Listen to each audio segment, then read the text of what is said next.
નમસ્કાર. આવી ગયા છીએ અમે એવા ઉપાયો લઈને જે ઉપાયો આપના જીવનમાંથી તમામ સમસ્યાઓને કરી દેશે દૂર. અને એ ઉપાયો સાથે હું છું જયેશ અને મારી સાથે જોડાયા છે આચાર્ય ડૉક્ટર રાજા શાસ્ત્રી. રાજાજી, આપનું ખૂબ ખૂબ સ્વાગત છે. ઓમ નમો નારાયણ. રાજાજી, આજે આપણને તમામ સમસ્યાઓમાંથી મુક્તિ અપાવવાના છે, કારણ કે આજે આપણને એવા ઉપાય બતાવવા જઈ રહ્યા છે કે જેનાથી લક્ષ્મીજીની વિશેષ કૃપા આપણને પ્રાપ્ત થશે.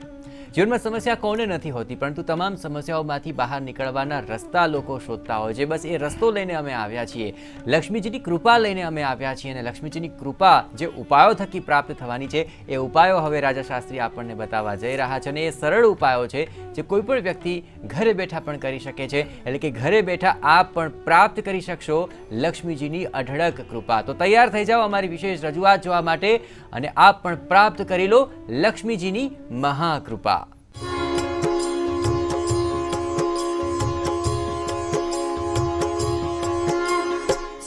ઉપાયો અજમાવાથી લક્ષ્મીજીની પ્રાપ્તિ થઈ શકે?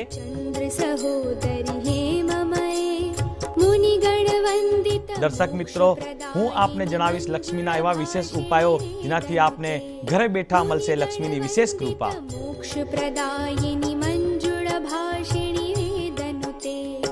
શું ઉપાયો થકી પણ લક્ષ્મીજીની કૃપા પ્રાપ્ત થઈ શકે? જી બિલકુલ, આપણે પ્રાપ્ત કરવાની છે સરળ ઉપાયો થકી મહાલક્ષ્મીની મહાકૃપા. આચાર્ય ડૉક્ટર રાજા શાસ્ત્રી આપણી સાથે જોડાઈ ચૂક્યા છે અને તે એવા લક્ષ્મીજીના સરળ ઉપાયો આપ સુધી પહોંચાડશે કે જે આપ ઘરે બેઠા અજમાવી શકશો અને એ અજમાયશ સાથે આપ અઢળક લક્ષ્મીજીની કૃપા પ્રાપ્ત કરી શકશો. તો આ ઉપાય આપ ચોક્કસપણે નોંધી લેજો. આ ઉપાય એકદમ છે સરળ. ઉપાય અજમાવો અને મહાલક્ષ્મીની મહાકૃપા આપ પ્રાપ્ત કરી લો. તો શાસ્ત્રીજી, અનેકવિધ સમસ્યાથી પીડાતા લોકો હોય છે, પરંતુ લક્ષ્મીજીની કૃપા પ્રાપ્ત કરીને તેઓ એ સમસ્યામાંથી પણ બહાર નીકળી શકતા હોય છે. આ તહેવારોના દરમિયાન તમામના જીવનમાં સુખ શાંતિ સમૃદ્ધિ આવે, તમામ સમસ્યાઓમાંથી બધાને નિવારણ મળી જાય એવા સરળ ઉપાય માટે આપ જાણીતા છો. તો આજે સૌથી પહેલો ઉપાય આપ કયો જણાવવા જઈ રહ્યા છો? દર્શક મિત્રો, આપ સૌનો એક વસ્તુ જણાવું છું કે સૌથી મોટો પ્રશ્ન આજે બધાનો છે લક્ષ્મી. કે લક્ષ્મી બધા પાસે આવે તો છે પણ ટકતી નથી. આ અમારી પાસે આવાળા ઘણા યજમાનોનો સૌથી મોટો પ્રશ્ન છે. ઘણા લોકોનો પ્રશ્ન હોય છે કે અમે નવી દુકાન, નવા શોરૂમ ઓપનિંગ કરીએ છીએ, છતાંય અમારી દુકાન ચાલતી નથી, ફેક્ટરી ઉદ્યોગમાં પ્રગતિ ઉન્નતિ નથી. તો એવા સરળ ઉપાય આજે હું રાવણ સંહિતા અને શાસ્ત્રોમાંથી આપની આગળ વર્ણન કરું છું કે જેને કરવા માત્રથી લક્ષ્મીજીની કૃપા અને આશીષ પ્રાપ્ત થઈ જાય. સરળતાપૂર્વક એ ઉપાયો આપ બધા કરી શકો છો કે જેને કરવાથી લક્ષ્મીની અચળતા અને સ્થિરતા આપ સૌના ઘરમાં અવશ્ય રૂપે થશે. દર્શક મિત્રો, હવે સૌથી પહેલા આપની સમક્ષ હું બતાવું છું કે ધન ત્રયોદશી કે ધનતેરસ એ દિવસે કરેલા ઉપાય અચૂક રૂપે ફળ આપે છે અને લક્ષ્મીની કૃપા અને કુબેરની કૃપા આપના ઉપર થાય છે. તો સૌ પ્રથમ મિત્રો કે કાળી કોડી લેવી. કાળી કોડી એટલે જેને આપ સૌ લક્ષ્મી કોડી કે રાજા કોડી પણ કહી શકો છો. તો કાળી કોડી લેવી જોઈએ અને ત્યારબાદ 2 ગોમતી ચક્ર લેવા જોઈએ. ગોમતી ચક્ર પછી એક સોપારી લેવી જોઈએ અને સોપારી પછી ગણેશજી અને લક્ષ્મીજીની પ્રતિમાનું રજત એટલે ચાંદીનો એક સિક્કો લેવો જોઈએ. હવે સંધ્યાકાલે આ સર્વ સામગ્રી તમે એકત્ર કરીને પૂજન કરી શકો છો. હવે પૂજન શરૂઆત પહેલા ઘીનો દીવો પ્રગટાવવો જોઈએ. ઘીનો દીવો પ્રગટાવ્યા પછી સંકલ્પ કરવો કે મારા વ્યાપાર ઉદ્યોગમાં પ્રગતિ થાય, લક્ષ્મીની અચળતા પ્રાપ્ત થાય, માટે આ ઉપાય હું કરું છું. ગણેશજી લક્ષ્મીજીનું ધ્યાન કરવું જોઈએ. ત્યારબાદ પ્રાર્થના કરવી જોઈએ. પ્રાર્થના કર્યા પછી બધી સામગ્રીને એક પાત્રમાં લઈ લેવી જોઈએ અને પાત્રમાં લીધા પછી ગાયના દૂધથી અભિષેક કરવું જોઈએ. સર્વ સામગ્રીનું અભિષેક કર્યા બાદ શ્રી સૂક્તમ અને ગણેશ અથર્વ શીર્ષમનું પાઠ કરવું જોઈએ. તમેવ કેવલમ કર્તાસી તમેવ કેવલમ ધર્તાસી. આ ગણેશ અથર્વ શીર્ષમનું પાઠ કરવું જોઈએ.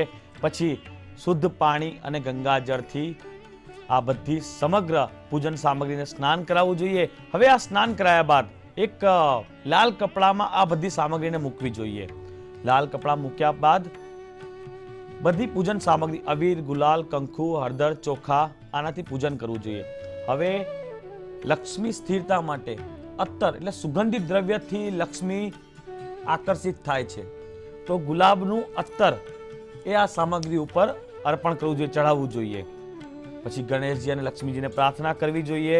અને હવે આ જે સામગ્રી લાલ કપડાં મૂકી છે એની એક નાની પોટલી બનાવવી જોઈએ. અને એ પોટલીને જ્યાં તમે દુકાનમાં, ફેક્ટરીમાં કે ઘરના જ્યાં તમે ધન મૂકતા હો ત્યાં આને સ્થાપિત કરી શકો છો. અને આ ઉપાય કરવાથી લક્ષ્મીજી અને ગણેશજી અને કુબેરજીની આપ સૌ પર અવશ્ય કૃપા અને આશીષ પ્રાપ્ત થશે. આપે જે ઉપાય બતાવ્યો છે તે એકદમ સરળ છે અને ઘરમાં મળતી તમામ વસ્તુઓ દ્વારા આ ઉપાય આપ સરળ રીતે અજમાવી શકો છો. અને આ ઉપાય અજમાવવાથી આપના જીવનની અંદર જે લક્ષ્મી ટકતી નથી એ પ્રશ્ન નહીં રહે. આપને ત્યાં સ્થિર અચળ લક્ષ્મીની પ્રાપ્તિ થશે. તો આવા સરળ ઉપાયો હવે શાસ્ત્રીજી આપને જે જણાવ્યા છે, અન્ય પણ ઉપાય જણાવવા જઈ રહ્યા છે. ખાસ કરીને આપણે દક્ષિણવર્તી શંખનો જે ઉપાય સૂચવતા હોય છે તે ખાસ કરીને દર્શકોને પસંદ પડતો હોય છે. તો દક્ષિણવર્તી શંખ થકી કઈ રીતે મહાલક્ષ્મીની કૃપા પ્રાપ્ત કરી શકાય, લક્ષ્મીજીની પ્રાપ્તિ કરી શકાય, તેનો ઉપાય શાસ્ત્રીજી જણાવવા જઈ રહ્યા છે. તો આખરે જણાવી દો, દક્ષિણવર્તી શંખ થકી કઈ રીતે પ્રાપ્ત થશે લક્ષ્મીજીની કૃપા? મિત્રો, દક્ષિણાવર્તી શંખ જેની સ્થાપના કરવા માત્રથી સર્વ કષ્ટમાંથી અને તકલીફમાંથી તરત મુક્તિ મળી જાય છે. જેની સ્થાપના કરવા માત્રથી દરિદ્ર વ્યક્તિ ધનવાન બને છે, દરિદ્રતામાંથી મુક્તિ થઈ જાય છે અને ઘરમાંથી સર્વ કંકાસ, અશાંતિ દૂર થાય છે, વ્યક્તિની પ્રગતિ થાય છે. દક્ષિણાવર્તી શંખ જે છે પોતે લક્ષ્મીજીના ભાઈ છે, કારણ કે સમુદ્રના પુત્ર છે. કે સમુદ્ર પુત્રાય ધીમહિ લક્ષ્મી ભ્રાતાય ધીમહિ તન્નો શંખ ચ પ્રચોદયાત. કે દક્ષિણાવર્તી શંખના પૂજન કરવા અને સ્થાપના કરવા માત્રથી સર્વ કષ્ટ માંથી વ્યક્તિને મુક્તિ મળે છે અને તકલીફોમાંથી મુક્તિ થઈ તે વ્યક્તિ ધનવાન બને છે અને બધા કાર્યમાં વિજય પ્રદાન થાય છે. લક્ષ્મી પ્રાપ્તિ માટે દક્ષિણાવર્તી શંખનું કઈ રીતે પૂજન કરવું તે આપણે બતાવીશું. કે ધન ત્રયોદશી અને દિવાળીના દિવસે દક્ષિણાવર્તી શંખની સ્થાપના અને પૂજન કરવાથી આપ લક્ષ્મીજીના કૃપા પાત્ર થઈ શકો છો. તો સૌ પ્રથમ પહેલા ઘીનો દીવો પ્રગટાવવો જોઈએ. પછી આ દક્ષિણાવર્તી શંખને એક પાત્રમાં લેવું જોઈએ. એ પાત્ર લીધા બાદ દૂધથી દક્ષિણાવર્તી શંખનું અભિષેક કરવું જોઈએ. શુદ્ધ જળથી અને ગુલાબ જળથી અભિષેક કરવું અને સ્નાન કરાવવું. ત્યારબાદ હવે મિત્રો, આ દેવ પાત્ર છે એટલે દેવ પાત્ર કોઈ દિવસ ખાલી ના રખાય. જે લોકોને બી ત્યાં દક્ષિણાવર્તી શંખ કે બીજા શંખ છે એ દેવ પાત્ર છે, એને કોઈ દિવસ ખાલી ના રખાય. માટે હવે થોડા ચોખા લેવા, તેમાં હળદર અને ઘી નાખીને તે ચોખાને પીળા કરી લેવા અને એ શંખમાં ભરવા. અને શંખમાં ભર્યા બાદ એક ચાંદીનો સિક્કો તેમાં મૂકવો અને એક સોપારી મૂકવી. આ કર્યા બાદ એનું પૂજન કરવું. પૂજન કર્યા બાદ પુષ્પ ચડાવવું, અત્તર ચડાવવું, ધૂપ અર્પણ કરવું. ત્યારબાદ દક્ષિણાવર્તી શંખની સન્મુખ બેસીને પ્રાર્થના કરવી જોઈએ. અને પ્રાર્થના કર્યા બાદ 108 વાર હું જે મંત્ર કહું છું દર્શક મિત્રો તેના જાપ કરવા જોઈએ. ઓમ હ્રીમ ક્લીમ શ્રીમ દક્ષિણાવર્તી શંખાય હ્રીમ ક્લીમ શ્રીમ કરાય પૂજ્યાય નમઃ. આ મંત્રના જાપ કરવા જોઈએ મિત્રો. મંત્ર ફરીથી કહું છું એકવાર. ઓમ હ્રીમ ક્લીમ શ્રીમ દક્ષિણાવર્તી શંખાય હ્રીમ શ્રીમ ક્લીમ શ્રીમ કરાય પૂજ્યાય નમઃ. આ મંત્રનું જાપ કરવું જોઈએ. પછી દક્ષિણાવર્તી શંખ અને લક્ષ્મીજીને પ્રાર્થના કરવી જોઈએ. ત્યારબાદ કપૂરની આરતી, દક્ષિણાવર્તી શંખની સન્મુખ કપૂરની આરતી કરવી જોઈએ. કપૂરની આરતી કર્યા બાદ આ શંખની મંદિરના ઈશાન કે નેતૃત્વ ખૂણામાં સ્થાપના કરવી જોઈએ. આ પૂજન કરવાથી લક્ષ્મીજી તમારી ઘરે આવશે અને તમારા પરિવાર પર કૃપા અને આશીષ વરસાવશે. બિલકુલ. તો સુંદર મજાનો આ ઉપાય પણ આપણે જણાવી દીધો છે. તો આખરે આ તહેવારોના અવસર દરમિયાન લક્ષ્મીજીની પૂજા અર્ચનાના સરળ ઉપાય અમે આપને બતાવી રહ્યા છીએ અને ઘરે બેઠા આપ આ ઉપાય અજમાવી શકો છો. તો અજમાવો આ ઉપાય અને પ્રાપ્ત કરી લો લક્ષ્મીજીની કૃપા. આગળ અન્ય પણ મહત્વપૂર્ણ ઉપાય શાસ્ત્રીજી આપને જણાવશે, બસ આ વિરામ બાદ.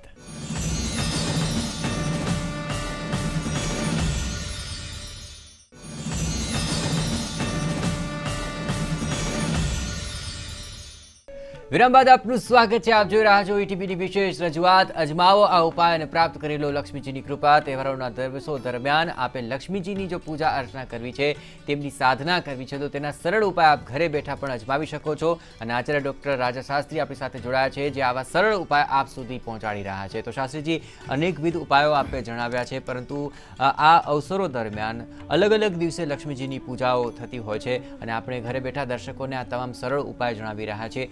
હવે કયો ઉપાય જણાવવા જઈ રહ્યા છો કે જેનાથી દર્શકોને ઘરે બેઠા લક્ષ્મીજીની કૃપા પ્રાપ્ત થઈ જશે?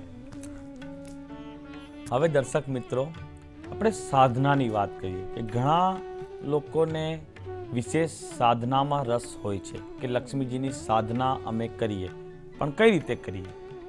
તો હવે આપણે લક્ષ્મીજીની સાધના વિશે ચર્ચા કરીશું કે જે સાધના કરવાથી લક્ષ્મીજીની વિશેષ કૃપા આપ સૌ પર પ્રાપ્ત થશે અને જે સાધના કરવાથી લક્ષ્મી તમામ કષ્ટ અને દારિદ્ર અને દુઃખમાંથી તમને મુક્તિ આપીને લક્ષ્મી કૃપા કરશે.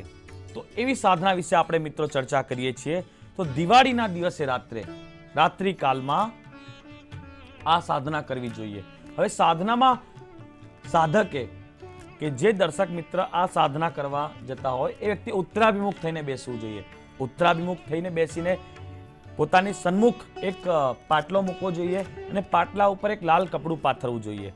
લાલ કપડું પાથર્યા બાદ લક્ષ્મીજીની પ્રતિમા અને લક્ષ્મીજીની પ્રતિમાનો ચાંદીનો સિક્કો એ મૂકી શકે છે. બીજું, જે વ્યક્તિ પાસે શ્રીયંત્ર હોય એ શ્રીયંત્ર પણ મૂકી શકે છે. હવે દર્શક મિત્રો, તલ્લીના તેલના 5 દીવા કરવા, ચતુર્મુખી કે જે 4 દીવે 4 દિશામાં હોય કે 4 દિશામાંથી કે પૂર્વ, દક્ષિણ, પશ્ચિમ અને ઉત્તર, 4 દિશામાંથી સમગ્ર ઉર્જા, પોઝિટિવ એનર્જીને ગ્રહણ કરીને તમારા ઉપર કૃપા કરે એ રીતે કે 4 દિશાના ચતુર્મુખી દીવા કરવા, 5 દીવા તલ્લીના તેલના કરવા જોઈએ. ત્યારબાદ પૂજન શરૂ કરવું જોઈએ. હવે પૂજન શરૂ કરતા પહેલા સંકલ્પ કરવું જોઈએ અને સંકલ્પ કર્યા બાદ લક્ષ્મીજીને ધ્યાન અને પ્રાર્થના કરવી. પ્રાર્થના કર્યા બાદ લક્ષ્મીજીની પ્રતિમાને એક પાત્રમાં લઈ લેવું જોઈએ. પાત્રમાં લીધા બાદ દૂધથી તેમના ઉપર અભિષેક કરવું જોઈએ અને દૂધથી અભિષેક કર્યા બાદ તલ્લીના તેલથી લક્ષ્મી અષ્ટોત્તર નામાવલીથી તલ્લીના તેલથી માતાજીનું અભિષેક કરવું જોઈએ.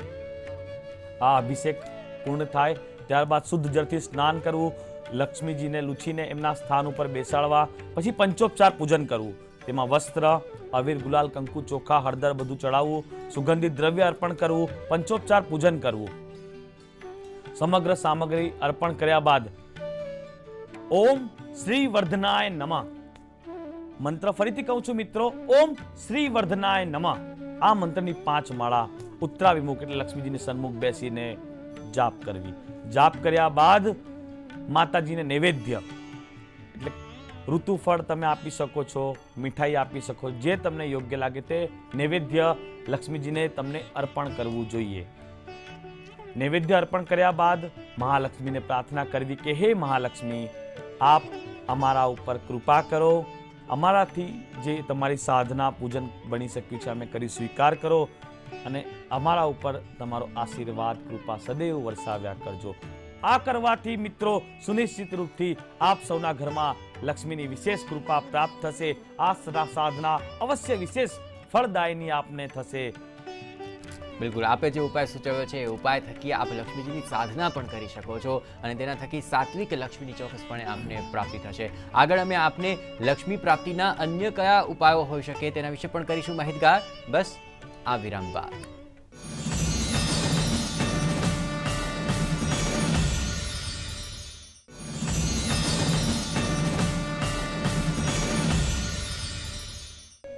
વિરામ બાદ આપનું સ્વાગત છે. આપ જોઈ રહ્યા છો ETVની વિશેષ રજૂઆત અજમાવો આ ઉપાય અને પ્રાપ્ત કરો લક્ષ્મીજીની મહાકૃપા. પરંતુ અનેકવિધ એવા ઉપાયો આપે જાણી લીધા, પરંતુ અનેક વસ્તુઓ થકી, દ્રવ્યો થકી આપ લક્ષ્મીજીની કૃપા પ્રાપ્ત કરી શકો છો. પરંતુ લક્ષ્મીજીની કૃપા પ્રાપ્ત કરવા માટે તહેવારોના કયા કયા દિવસો ઉત્તમ છે તેની શાસ્ત્રોક્ત અને તલસ્પર્શી માહિતી હવે શાસ્ત્રીજી આપને આપવા જઈ રહ્યા છે. તો શાસ્ત્રીજી, તહેવારોના દિવસો તો આખરે ઘણા બધા છે, તો લક્ષ્મીજીનું શું પૂજન ફક્ત ધનતેરસના દિવસે જ કરવું બરાબર રહેશે કે પછી કેટલા દિવસ લક્ષ્મીજીનું પૂજન કરવું જોઈએ તેના વિશે પણ દર્શકોને માહિતગાર કરો. હા જયેશભાઈ, હવે દર્શક મિત્રો, અગિયારસ, બારસ, ત્રયોદશી, ચૌદસ અને અમાવસ્યા, આ 5 દિવસ સુધી સંધ્યાકાળે ઘરના મુખ્ય દ્વાર ઉપર દીપ પ્રજ્વલિત કરવા જોઈએ, જેનાથી લક્ષ્મીની કૃપા અને આશીષ પ્રાપ્ત થાય છે અને લક્ષ્મીજી પ્રસન્ન થાય છે. પછી આ 5 દિવસ વ્યક્તિએ સંધ્યાકાળમાં મહાલક્ષ્મીનું પૂજન કરવું જોઈએ. યથાશક્તિ જે કંઈ બને એ રીતે પૂજન કરવું જોઈએ અને પાઠાત્મક કે લલિતા અષ્ટોત્તર નામ, શ્રી સુક્તમ, કણકધારા આ પાઠ કરવા જોઈએ કે જેને કરવાથી લક્ષ્મીની કૃપા પ્રાપ્ત થાય છે. તો આ 5 દિવસ વિશેષ મહત્વપૂર્ણ હોય છે લક્ષ્મી પૂજા માટે. આ 5 દિવસ વ્યક્તિ જો પૂજન કરે છે તો તેને લક્ષ્મીજીની વિશેષ કૃપા પ્રાપ્ત થાય છે. બિલકુલ, આપણે તમામ જે ઉપાયો અજમાવવા માટે વાત કરી છે એ ઉપાયો પણ ઘણા સરળ છે અને લોકો અજમાવશે તો ચોક્કસપણે લક્ષ્મીજીની કૃપા પ્રાપ્ત થશે. પણ આ સિવાય પણ આ 5 દિવસ દરમિયાન જો પૂજા અર્ચના કરવું હોય તો ઘણા લોકો શ્રી યંત્ર અને સ્ફટિકના યંત્રની પણ પૂજા કરતા હોય છે. તો આખરે તેનું શું છે મહાત્મ્યને કઈ રીતે કરાશે એ રીતે લક્ષ્મીજીની પૂજા? હવે દર્શક મિત્રો, બધાને ત્યાં શ્રીયંત્ર હોય છે અને શ્રીયંત્રના પૂજન વિશે ઘણા લોકો જાણે છે. સૌથી અતિ ઉત્તમ શ્રીયંત્ર જે છે તે સ્ફટિક અને પારદનું ગણવામાં આવે છે. કે સ્ફટિક જે લક્ષ્મીજીનું આસન છે, જેના ઉપર પૂજન અને અભિષેક કરવા માત્રથી લક્ષ્મીની કૃપા પ્રાપ્ત થાય છે. કે મેરુ પર્વત જે છે એ સ્વયં શ્રીયંત્ર જ છે કે જેનામાંથી લક્ષ્મીજીની ઉત્પત્તિ થઈ હતી. તો સ્ફટિક અને પારદના શ્રીયંત્રની પૂજા કરવા માત્રથી સમસ્ત પાપ અને સમસ્ત કષ્ટમાંથી નિવારણ વ્યક્તિને મળે છે. તો શ્રીયંત્રની પૂજાનું વિશેષ મહાત્મ્ય શાસ્ત્રમાં બતાવવામાં આવ્યું છે કે સ્ફટિક અને પારદ આના શ્રીયંત્રની જો પૂજા કરવામાં આવે તો વિશેષ આ 5 દિવસમાં ફળદાયી થાય છે અને મહાલક્ષ્મીની વિશેષ કૃપા વ્યક્તિ ઉપર થાય છે. બિલકુલ, તો તમામ રીતે જોઈએ તો આ ઉપાય પણ અજમાવો અને અલગ વસ્તુઓ, પાવનકારી વસ્તુઓ થકી પણ આપ લક્ષ્મીજીની કૃપા પ્રાપ્ત કરી શકો છો. પરંતુ પારદમાંથી બનેલા શ્રીયંત્ર, સ્ફટિકમાંથી બનેલા શ્રીયંત્ર કે પારદમાંથી બનેલી અન્ય વસ્તુઓની પણ પૂજા અર્ચના કરશો તો ચોક્કસપણે આ દિવસો દરમિયાન આપને લક્ષ્મીજીની વિશેષ કૃપાની પ્રાપ્તિ થશે. તો આવો આપને પણ જણાવીએ આખરે આ પારદ શ્રીયંત્રનો શું છે મહિમા.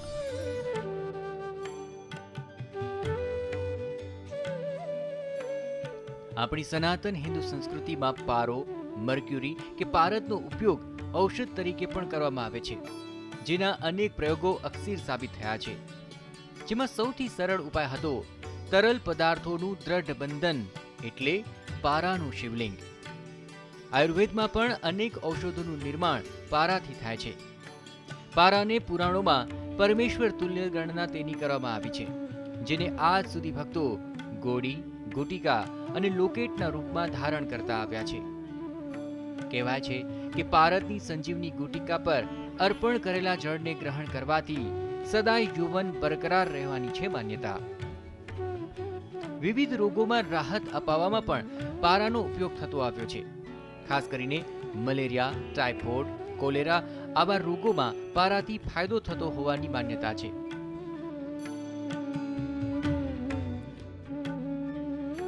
જુઓ, આ છે પારદમાંથી બનેલો પ્યાલો. કહેવાય છે કે પારદના પ્યાલામાં રાખેલું જળ પીવાથી ડાયાબિટીસના દર્દીઓને રાહત મળતી હોવાની છે માન્યતા. આ છે પારદનું અક્ષય પાત્ર. મનાય છે આ અક્ષય પાત્રના ખાદ્ય પદાર્થોથી નિરોગી રહી શકાય છે અને સ્વાસ્થ્યની કામના પરિપૂર્ણ થતી હોવાની છે માન્યતા. પારાના શ્રીયંત્રની અંદર આપણે પેલું એકલું કંકુ જ ફક્ત લગાડી અને અષ્ટગંધા લગાડી અને એની પૂજા કરવાથી ફાયદો થાય છે. પારાના શિવલિંગ ઉપર અમાસના દિવસે આપણે મસૂરની દાળ, સિદ્ધ કરેલી મસૂરની દાળ હોય છે, એ દર મંગળવારે 108 રીતે ચડાવવાથી સિદ્ધ કરેલી તો ઘણું બધું ફળ આપે છે. આપણું ઘણું બધું દેવું લોકોનું હોય એ પણ ચૂકતે થઈ જાય છે. આપણા શાસ્ત્રમાં, આપણી સંસ્કૃતિમાં પારદના શિવલિંગનું મહત્ત્વ વધારે છે અને પારદના શિવલિંગ ઉપર અભિષેક કરી અને એનું જોડ આપણે પીવાથી ઘણા રોગોમાંથી, જેવા કે કેન્સર છે, અનેક રોગોમાંથી એની મુક્તિ મળી શકે છે. એવું પારદ શિવલિંગનું મહત્ત્વ છે. ધાર્મિક દ્રષ્ટિએ પારદ શિવલિંગના દર્શન, ઓમ નમઃ શિવાયનો મંત્ર જાપ તેમજ શ્રી યંત્રની પૂજાથી ભક્તોને વિશેષ ફળની પ્રાપ્તિ થતી હોવાની છે માન્યતા. આમ પારદ એ આધ્યાત્મિક અને ઔષધીય મહાત્મ્ય ધરાવે છે કે જેની પૂજા અને તેના સેવનથી વિશેષ ફળની થાય છે પ્રાપ્તિ. Special report, ETV news.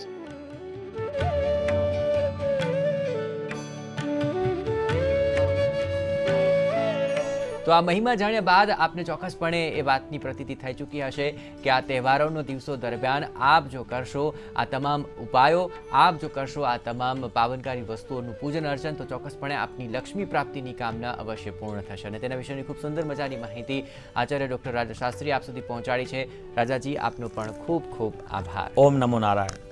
તો ફરી મળીશું અન્ય એક નવા વિષયો સાથે, અને સાથોસાથ આપ સૌના જીવનમાં પણ સુખ, શાંતિ, સમૃદ્ધિ કાયમ રહે એ અભ્યર્થના સાથે અમને આપશો રજા. નમસ્કાર.